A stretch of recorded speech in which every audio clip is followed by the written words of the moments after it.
When you transmit electricity through a cable or other conductor, some portion of that energy is lost during transmission. This is the result of what's called electrical resistance, which is caused by the electrons of which the electricity consists, colliding with other electrons and atoms and/or with impurities in the material through which they're passing.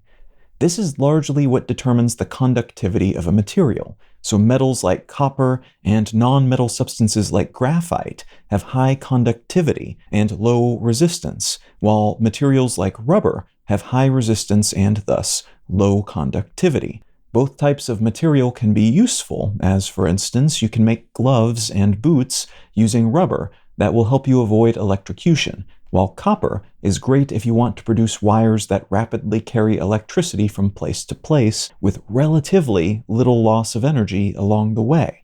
Most conductive materials, though, the ones we know about anyway, still suffer from at least some level of resistance, which means no matter how high quality the copper we use in our electrical cables, we will still lose some of the energy we send along those cables, which is waste. And in a lot of cases, that waste takes the form of heat, those electrons that are blocked or knocked off course being emitted as waste heat, which can cause its own problems in some cases, including the straining of electrical cables, which expand and contract due to a change in temperature caused by that heat.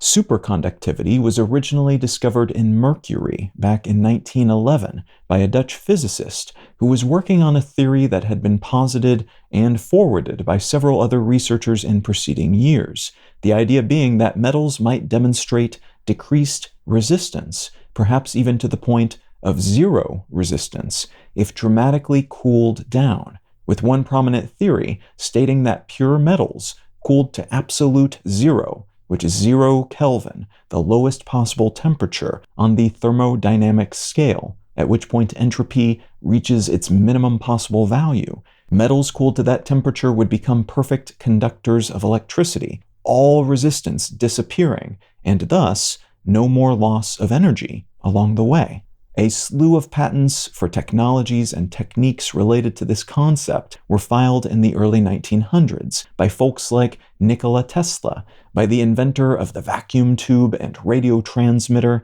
and by the inventor of the refrigerator, among other luminaries of that period. But that aforementioned Dutch physicist, Heike Onnes, had a breakthrough when he changed up his research, moving away from platinum and gold to work with mercury, which he was able to cool to cryogenic temperatures using liquid helium. That cooling brought the temperature of the helium down to 4.19 Kelvin, at which point the resistivity of the mercury he was using dropped to zero, at least according to the devices he was using to measure such things at the time. He later reversed the process and found that at 4.2 Kelvin, resistance was still there, but by dropping it just a tiny bit to 4.19 Kelvin, it disappeared completely, and he called this sudden drop to zero resistance supraconductivity, before later renaming it superconductivity.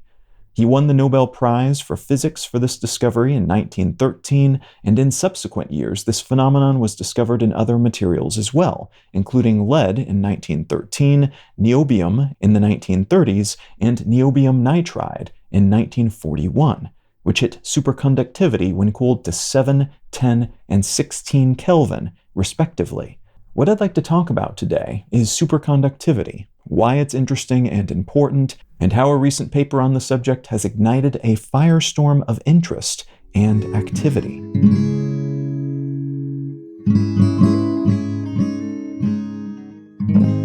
You are listening to Let's Know Things. I'm Colin Wright. Let's Know Things is an independent, listener-supported show. If you are finding some value in what I'm doing here, consider becoming a supporter. The simplest way to do that is to become a patron at patreon.com/letsknowthings, and you can also support this show at understandry.com. Folks who become paid supporters via either of those methods gain access to an additional episode of the show each month. A great big thanks to everyone who's already supporting Let's Know Things, and thank you in advance if you're considering doing so in the future.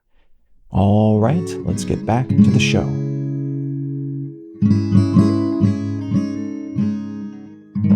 LK99, named for the initials of Lee and Kim, two scientists who reportedly first synthesized this material in 1999, is the designation of a novel material at the center of a research paper published on arXiv, an open-access platform for non-peer-reviewed scientific papers. In some fields, it is standard practice to post one's work on this online service so that it can be viewed and discussed before it goes through the peer review process and is then eventually published in a more official peer-reviewed journal. This moniker has gone viral online following the publication of this paper, which says in essence that these researchers have discovered a substance that is superconductive at room temperature and at ambient pressure.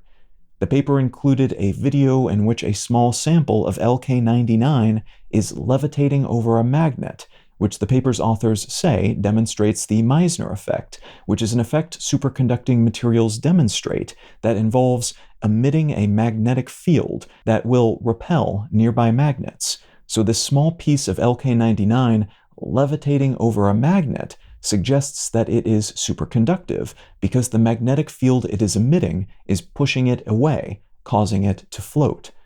The announcement of LK99 and the social media hubbub that has followed that announcement has caught many experts in this field off guard and led to a lot of warnings and history lessons and loudly voiced concerns, alongside a moderate amount of optimism. Scientists who specialize in solid-state physics and superconductivity have warned the enthused masses that we see these sorts of papers and announcements a lot, and all of them, so far, have ended up being mistakes or frauds. Even very cool, interesting, legit-seeming papers and videos can be fabricated or produced to meet paper publishing quotas, which are common in academia worldwide. So people rush stuff out the door, not because they expect what they worked on to change the world, but because there are other incentives to do so. What's more, there are properties, like the Meissner effect, that can be indicative of superconductivity, but which can also show up for other reasons, or which are similar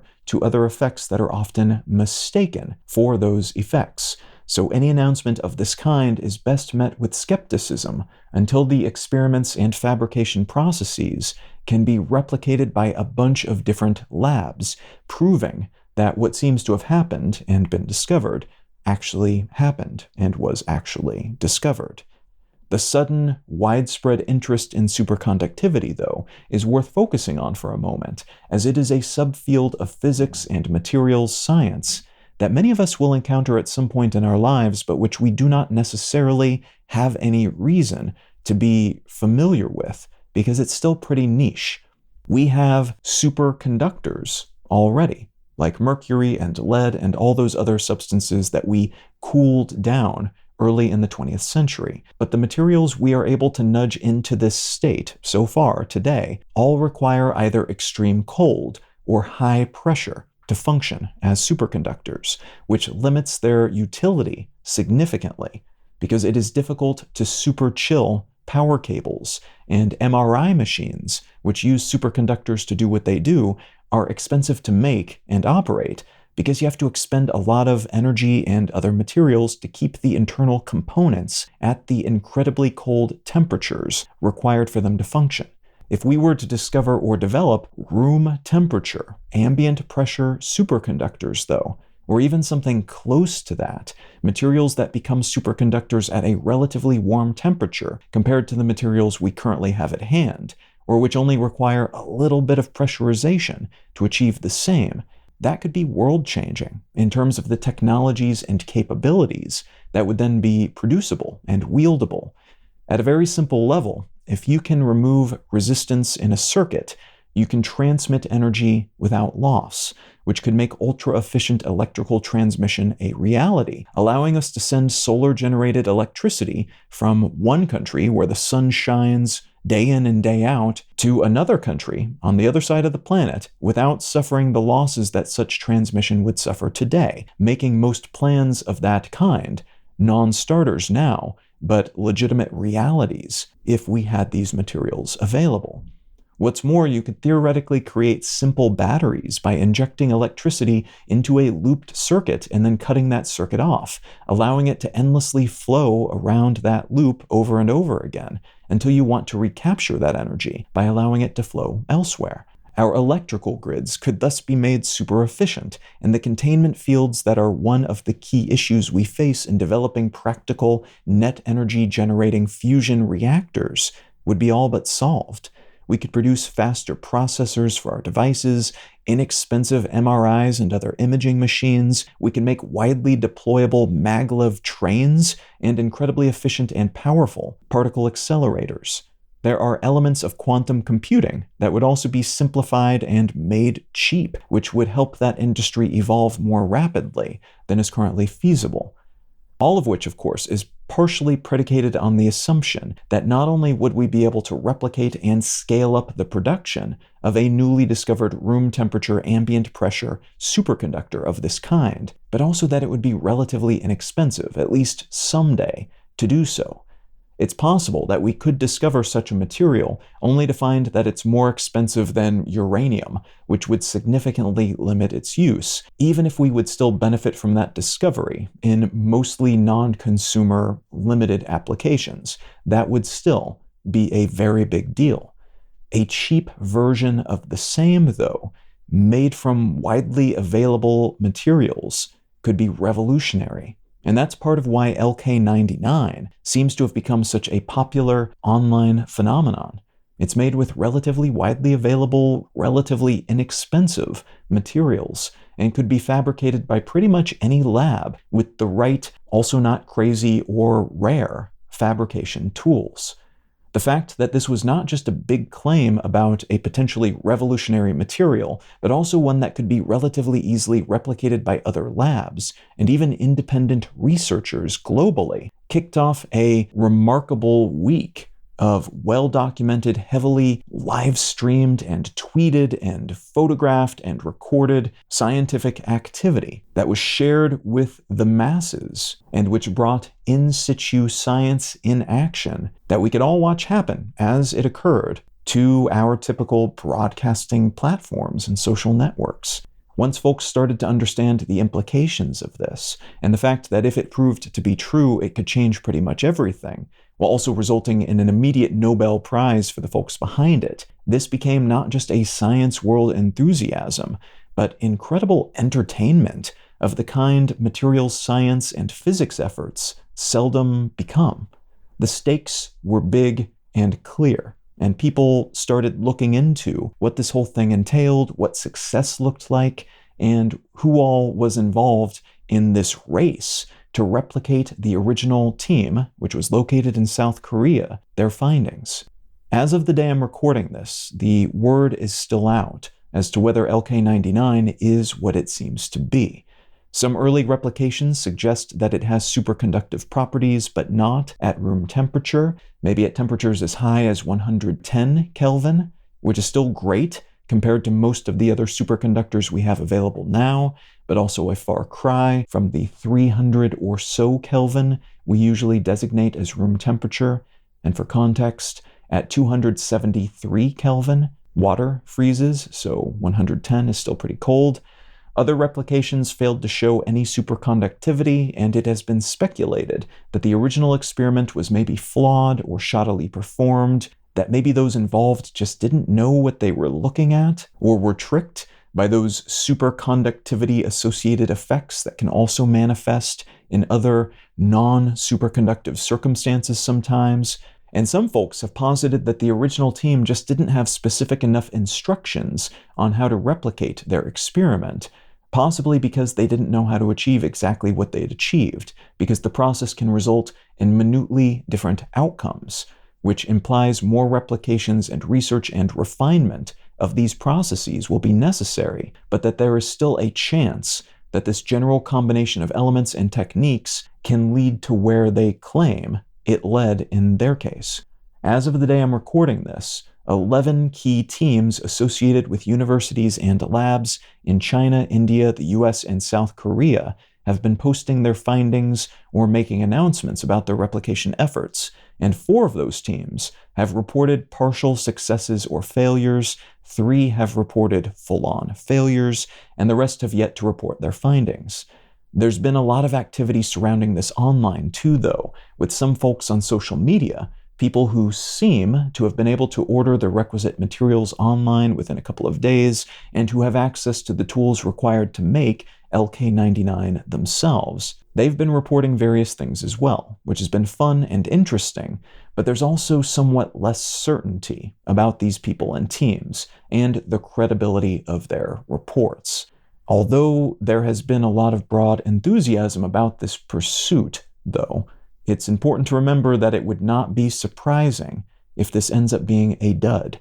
Recent history is awash with room temperature ambient pressure superconductivity claims that end up not being what they were said to be, in this particular instance becoming popular on the internet, while most of the others didn't even make it into the mainstream consciousness, does not change that. A lot of smart people who are experts in this space say they are timidly optimistic, but still assume this will prove to be something other than what it is claimed to be. So that's probably the right heuristic to use when thinking about this for right now. That said, there's also a chance, even if a small one, that this or a similar discovery will lead to something big in the near future. And though we should not work such potentialities into our plans, it does demonstrate the utility and value of doing fundamental science, even in a world in which the technologizing, the application and productizing of existing discoveries tends to get most of the attention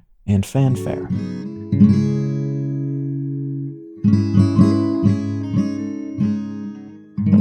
If you're enjoying Let's Know Things, consider becoming a supporter. You can do so at patreon.com/letsknowthings or at understandery.com, and folks who become a paid supporter via either of those methods gain access to an additional episode of the show each month. A huge thanks to everyone who's already supporting this show. You're the reason I'm able to make these free episodes for everyone each week, and thank you in advance if you are considering supporting Let's Know Things in the future.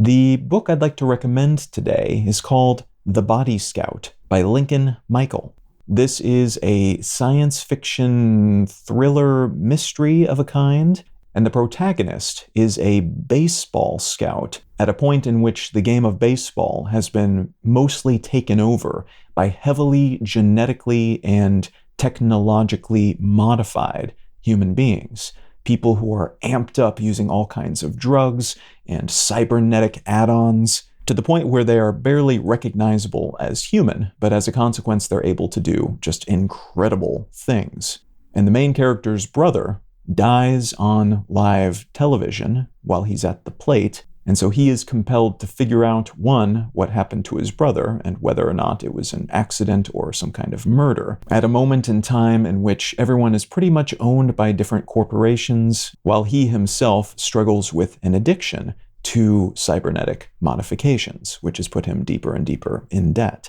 Now, if any of that sounds interesting to you, consider picking up a copy of The Body Scout by Lincoln Michael. You can find out more about me and my work at Colin.io. You can find the show notes and transcript for this and every episode of the podcast at letsknowthings.com. You can find my other news-focused podcast, One Sentence News, wherever you get your pods or at onesentencenews.com. And please feel free to reach out and say howdy on social media. I'm at Colin is my name on Twitter and Instagram, and Colin Wright on Facebook and YouTube. Thank you so very much for listening. I'm Colin Wright, and I'll talk to you again next week.